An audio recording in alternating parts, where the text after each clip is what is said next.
ఎంత ఇండిపెండెంట్గా ఉన్నా many women go through this. Family అంటే ఫ్యామిలీయే, నీకు ఏది కావాలో డిసైడ్ చేసుకో అని సవాళ్ళు విసిరిన వాళ్ళు చాలా మంది ఉంటారు. And I also seen that personally also. So anyway, all that apart, ఇంకొక చాలా remarkable thing about you is మీ భావాలు చాలా సెక్యులర్గా, you believe in the oneness of God. ఎందుకంటే అమ్మవారి పాత్ర ఇది కూడా గతంలో మీరు చెప్పారు, కానీ ఎప్పుడు చెప్పినా అదే వెలుగు కనిపిస్తుంది. కాబట్టి ఐ వాంట్ టు సీ అమ్మవారి పాత్రలు వేయడం అనే ఒక కాన్ఫ్లిక్ట్ వచ్చిందా మీకు మైండ్లో? మీ పాత్ర వేయచ్చా, నేను ముస్లింని కదా అని.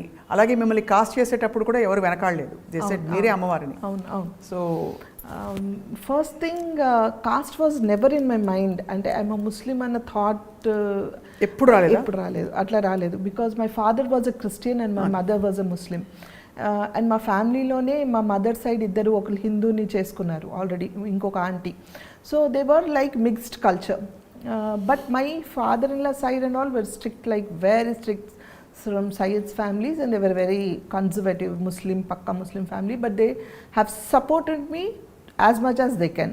అలాగే నేను చెప్పాను కదా, వాళ్ళని కూడా నేను అంత ఇదిగా చూసుకున్నాను.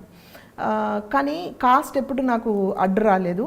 ఆ రోజుల్లో ఈ కాస్ట్ అని ఇప్పుడు వినిపిస్తుంది మనకి, ఇప్పుడు వింటున్నాం ఈ కాస్ట్ ఇలా ఉంది, వాళ్ళు కాపులు, వీళ్ళు కమ్మాలు, వీళ్ళు రెడ్డిలు, వీళ్ళు రావులు, వీళ్ళు ముస్లిం, ఇది సున్నీ, వీళ్ళు ఇది షియాజ్ అనేది ఆ రోజుల్లో లేవు Sapna. As far as I know, if you లేదు.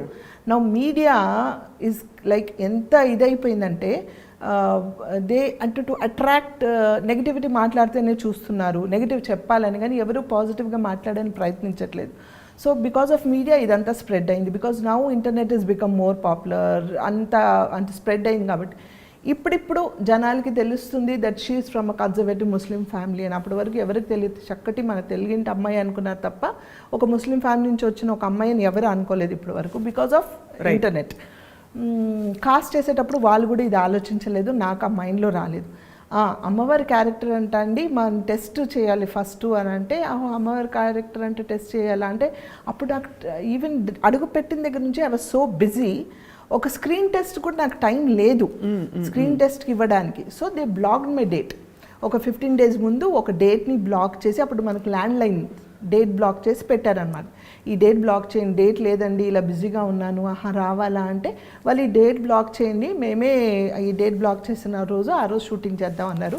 సరే అని ఆ డేట్ బ్లాక్ చేశాను. అలాగే వెళ్ళాను. వెళ్ళి కూర్చుంటే యాజ్ ఇట్ ఈజ్ ఆ రోజుల్లో మేకప్ మ్యాన్స్ అందరూ ఏంటంటే దేవుడు ఫోటో పెట్టి మనం దండం పెట్టుకొని మేకప్ వేసేవాళ్ళు. సో ఆ మేకప్ మ్యాన్ గారు, ఆయన పేరు గుర్తులేదు, ఆయన అమ్మవారి ఫోటో పెట్టి, అమ్మ ఇదిగోండి ఈ అమ్మవారి గెటపే మీకు వేయాలి అన్నారు. అలాగా అండి అని క్యాజువల్గా వెళ్ళి కూర్చున్నాను.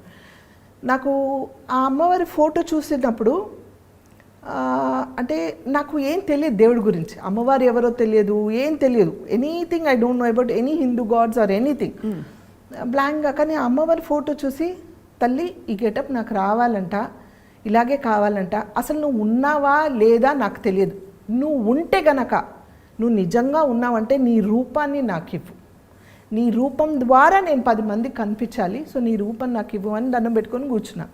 అయిపోయింది, ఇంకో గంట అవుతుందిగా మేకప్కి వేశారు, అంతా అయిపోయింది. చూస్తూ ఉన్నాను, నాకేం తెలియదు, ఐఎమ్ బ్లాంక్. చూసుకున్నాను, బాగుందని వాళ్ళే అనుకుంటూ ఉన్నారు. అంతా అయిన తర్వాత ఆయన సురేష్, నాగబాల సురేష్ గారు అనమాట, అప్పుడు నాకు ఈ క్యారెక్టర్ ఇచ్చింది, ఆయన చేశారనమాట. ఆయన పిలిచారు లోపలికి రండి అనేసి. ఆయన వచ్చి చూసి చూడగానే నాకు చేతులు ఎట్లా దండం పెట్టేశారు. పెట్టగానే ఐ వాజ్ షాక్డ్, ఏంటి అని. అందరంటే ఆయన ఇలా చెప్తే, ఆయన ఒక వెళ్ళి కొబ్బరికాయ తీసుకొచ్చారు ఒక ఆయన. ఇమ్మీడియట్గా వాళ్ళు కొబ్బరికాయతో దిష్టి తీసి కొట్టి, అమ్మ యు ఆర్ ఓన్లీ అవర్ గాడెస్ట్ అని చెప్తే నాకు అసలు గూస్ బంప్స్ వచ్చాయి. I couldn't like understand what is what. అప్పటి నుంచి నేను అమ్మవారిని నమ్మడం స్టార్ట్ చేశాను. నువ్వు ఉన్నావని కదా నీ రూపంలోకి వచ్చింది. అండ్ ఎంతమందికి అందరు వైవిజయ్ గారి కజిన్ వచ్చింది, వైవిజయ్ వాళ్ళ కేఆర్ విజయ్ గారి కజిన్ వచ్చింది, వాళ్ళ నీస్ అంట అని అందరూ రాస్తూ ఉన్నారు. కానీ అప్పుడు మనకి చెప్పుకోవడానికి ఎక్స్ప్లెనేషన్ ఇవ్వడానికి లేదు. అంటే అప్పుడు ఎవరు ఏంటి అని అంటే, కేఆర్ విజయ్ గారు ఎవరు తెలుసా అని అందరూ చెప్పి ఆవిడే అడ్రస్. సో అలాంటిది ఆవిడతో పోల్చి నాకు ఇంత మంచి ఇది ఇచ్చారా, ఇంత మంచి క్యారెక్టరా అంటే నిజంగా తల్లి ఉన్నట్టుగా, నేను ఏ జన్మలో ఏ అదృశ్యం చేసుకున్నాను ఆ రూపం నాకు వచ్చి ఉంటుంది కదా అని ఒక బిలీఫ్తో ఈరోజు కూడా నేను ఆవిడ నమ్ముతారు అమ్మవారు. డెఫినెట్గా నమ్ముతా. అండ్ ఆల్సో ఐ థింక్ మీరు తిరుమల కూడా వెళ్తూ ఉంటారు తరచు, తిరుమల కొండ. ఎస్, మీతోనే వెళ్ళాను కదా, నడుచుకుంటూ వెళ్ళాను ఒకసారి, మా స్టాఫ్ అందరిని తీసుకొని నడుచుకుంటూ వెళ్ళాలని కోరిక అనమాట నాకు. మామూలు దర్శనాలకైతే ఎప్పుడు చాలాసార్లు వెళ్ళాను. ఒకసారి రాఘవేంద్ర రావు గారు వాళ్ళ సీరియల్ చేసేటప్పుడు ఆయన కపుల్స్ వెళ్ళాలి, ఇద్దరు మొగుడు పిల్లలు వెళ్ళాలి, ఒకసారి సడన్గా ఆయన ఫోన్ చేశారు. రాఘవేంద్రరావు గారు ఫోన్ చేయడం నాకు, నేను టెన్షన్ పడుతూ సార్ సార్ సార్ చెప్పండి సార్ అంటున్నా. మీ వారు ఉన్నారమ్మా ఇంట్లో అన్నారు. ఉన్నారు సార్ అంటే ఒకసారి ఇస్తావా మాట్లాడతానంటే, సార్ ఆయన చాలా మొహమాటం, మా వారు మాట్లాడరు, ముందుకు రారు, కెమెరా ముందు రారు, ఎవరితో మాట్లాడరు సార్, ఆయన కొంచెం మొహమాటం, పర్లేదు చెప్పండి సార్ ఏంటంటే ఇలా వాళ్ళు టీటీడీ వాళ్ళు రమ్మన్నారమ్మా, కపుల్స్ పిలుస్తున్నారు, మరి మా ఆదిపరాశక్తి నువ్వే కదా, దాని క్యారెక్టర్ చేశాను అనమాట. సో మా ఆదిపరాశక్తిని నేను పంపించాలి కదా, మా ఆదిపరాశక్తినే నన్ను రమ్మన్నారు, వాళ్ళ వైఫ్ అండ్ హస్బెండ్ రమ్మన్నారు, నేను వెళ్ళను, నా ఆదిపరాశక్తిని వాళ్ళ ఆయన్ని ఇద్దరిని పంపించాలని. ఆయన వెళ్తారా మరి నమ్ముతారంటే, నమ్ముతారు సార్ అలా ఏం కాదు, కానీ వస్తారో రారో తెలియదు, ఒకసారి కనుక్కుంటానండి అంటే, లేదు లేదు నువ్వు ఫోన్ నేను మాట్లాడతా అన్నారు. ఆయన అంటే అంటున్నారు, ఆయన బతుకురు అని నేను సార్ నమస్తే సార్ అని ఆయన మాట్లాడుతున్నా. దేఖో आप जाना है సార్ ठीक है ना, ఆయన హిందీలో మాట్లాడు, ठीक है ఓకే సార్ అని నేను చెప్పాను.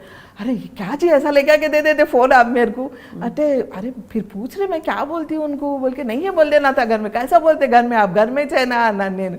అని అంటే ఇప్పుడు వెళ్ళాలంటే ఇట్లా నాకు డీటెయిల్స్ వెళ్ళి సడన్ చెప్తున్నా, నాకు తెలియదా, మనీ ఆత you take your kids and go, or ఎవరైనా తీసుకెళ్ళి నేను రాను అన్నారు. సార్ రానంటున్నారు కదా అని ఊరుకున్నాను. తర్వాత ఏమైందో తెలియదు. ఆఫ్టర్ 2 days వాళ్ళ మేనేజర్స్ కాల్ చేశారు, టికెట్స్ బుక్ చేయాలమ్మా మిమ్మల్ని పిలుస్తున్నారు అంటుంటే, క్యాజీ వాళ్ళకి బార్ బోల్ రే కపుల్స్ జానా కతేనైతే మరి ఎవరైనా తీసుకొని వెళ్ళేదాన్ని, కపుల్స్ రావాలంటున్నారు అని అంటే, ఆయన ఆలోచించి సరే ఠీకే దేఖో ఓకే బోలో అని అంటే ఓకే చెప్పి బుక్ చేశారు.